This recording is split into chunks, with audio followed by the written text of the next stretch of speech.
we're going to move on, and we're going to move on to the subject of gay rights. So, we're going to start off with Gary Johnson for this question. Gary Johnson, this past week, following Barack Obama's announcement, you stated your disappointment with President Obama's actions involving gay marriage, saying that although Obama supports it, he's still leaving the decision to the states, changing what you say pretty much nothing for gay rights. How is your candidate's method better involving gay rights, and how is it constitutional? Well, first off, it is unconstitutional to give certain individuals rights over other individuals. And Obama's new policy on gay marriage, I applaud him for coming out and supporting gay marriage, as Gary Johnson does. But it does nothing when 30 states right now ban gay marriage, so the majority of states are against it, and only 6 states have it fully legal, like it's man and woman, and man and woman and woman. So by letting the states handle it, like we have since '04, when Massachusetts was the first state to legalize gay marriage, it's not working. What we need is a constitutional amendment that says it is perfectly legal for man to man and woman to get married. Because it is unconstitutional to not allow that. So this is a very recent announcement. This is a very recent announcement by President Obama, but the statements by President Obama have been that right now we'd be focusing on the economy and jobs and federal legislation, and that this is a basic right that the state should decide to the 10th Amendment. But didn't Obama say, I don't know if this is right, but he said that, I don't have facts in front of me, sorry, but that if we legalize same-sex marriage, that it will provide billions in revenue, like not multi-billions, just like a couple billion every year. So isn't that helping the economy because it's new revenue for the government? President Obama is for gay marriage. Oh. In a previous quote, and I quote, Obama saying, "I believe marriage is between a man and a woman. For me, as a Christian, it is also a sacred union." I would just like to clarify, right now we are focusing on Obama's announcement this past week. And we are going, if you guys want to channel your saying that gay marriage, or marriage should be between a man and a woman, I would talk to these guys over here. I'd like to respond to that. Second? I'd like to respond to that. President Obama has, throughout his entire career as a politician, supported gay marriage through his actions, through his striking down the Sanctity of Marriage Act, through every single piece of legislation that he has either supported or not supported. He has supported gay marriage the entire time. I would like.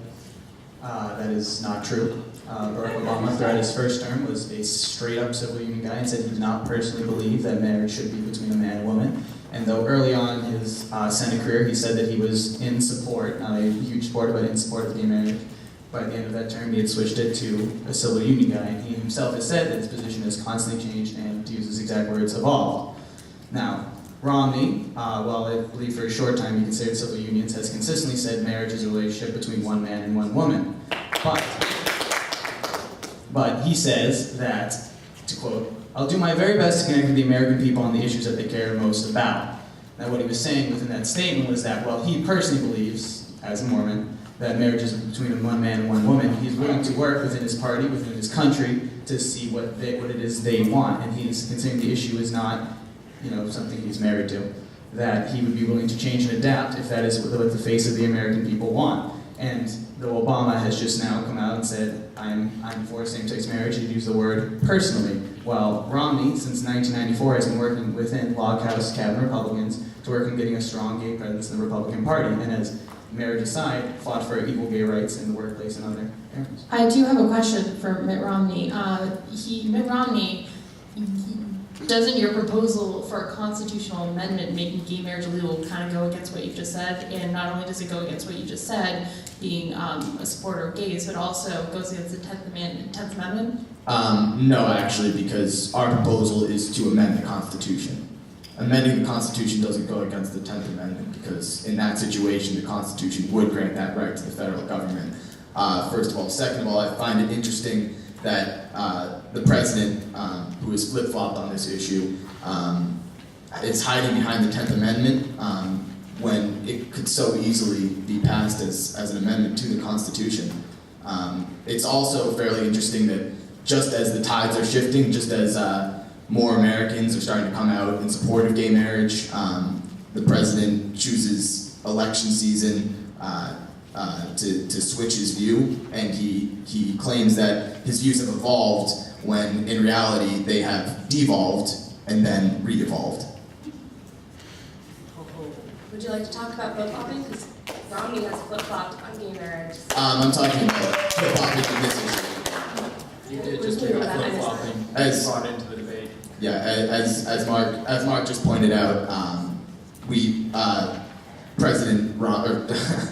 Mitt Romney, getting ahead of myself, has had a pretty solid stance on gay marriage politically.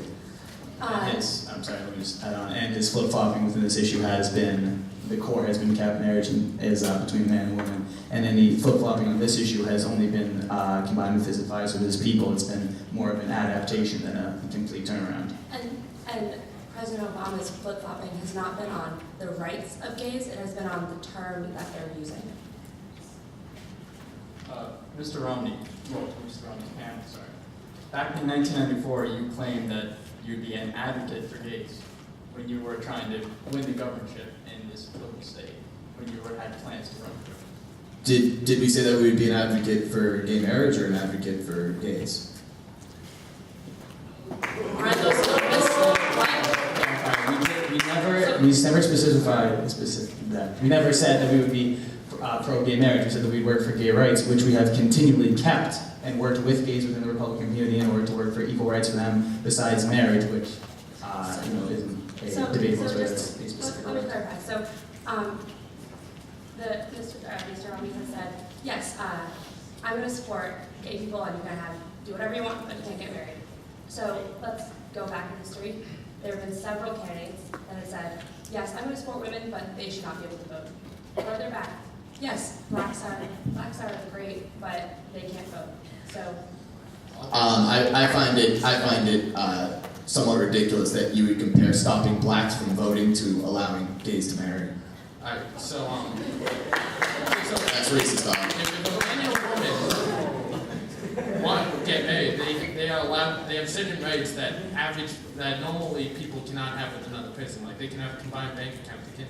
They can use the health plan that's cheapest for them, depending on their employer. When you say gay marriage should not be legal in this country, you're saying that gay people should not have those benefits that married people have. Is that not depriving them of something that should be a right? As being for gay rights, I suggest we pursue alternate methods for them to find out how to share those ways. What we're saying is that marriage, the thing of marriage is between a man and a woman, but there should be other ways for gays to get similar rights. Mitt Romney, I do want to clarify on that you have come out and says opposed to civil unions, which would give some of these rights, and you have said that you'll leave the states to decide what the rights are that come with civil unions, including hospital visitation rights, but you have not explicitly said that you, as president, will make sure that they get those rights. Yes, that's true, because that goes back to a core belief of leaving a lot to the states. But I'd like to say that that's a reason to not get behind civil unions, as they're, it's a dumbed down version of the rights you get from marriage. Well, if you don't work on civil unions, then we're going to gain those rights otherwise, instead of civil unions being a fake crutch for equal rights when it's not really. So let's talk about the American people for a minute. In the most recent Gallup poll, 50% of Americans are for gay marriage or civil union with the same legal rights. If gay marriage is legalized, gays as individuals will be better off, gays as couples will be better off, communities with gays in them will be better off. Families will be better off, and people who feel marginalized in their communities will be better off. Those are some bold statements. Saying that individuals will be better off, I don't see how that corresponds to a couple being married. Similarly, community being better off, and as well, I would like to see a study that shows that homosexual parents can raise a child. I would also like to add that if you do that and you go for that 50% of Americans, you leave out in the cold the other 50% who you'd be stepping on their beliefs that marriage is between a man and a woman by legalizing. You'd have the law tell them what they believe. The law is not telling them to get married. Sorry, but don't you have the laws now telling you what a marriage is? What right does the government have to tell you what marriage is and who can get married? And on top of that, would you say that family is the base of America? And when you don't allow gays to be married, isn't that destroying the very base of America itself?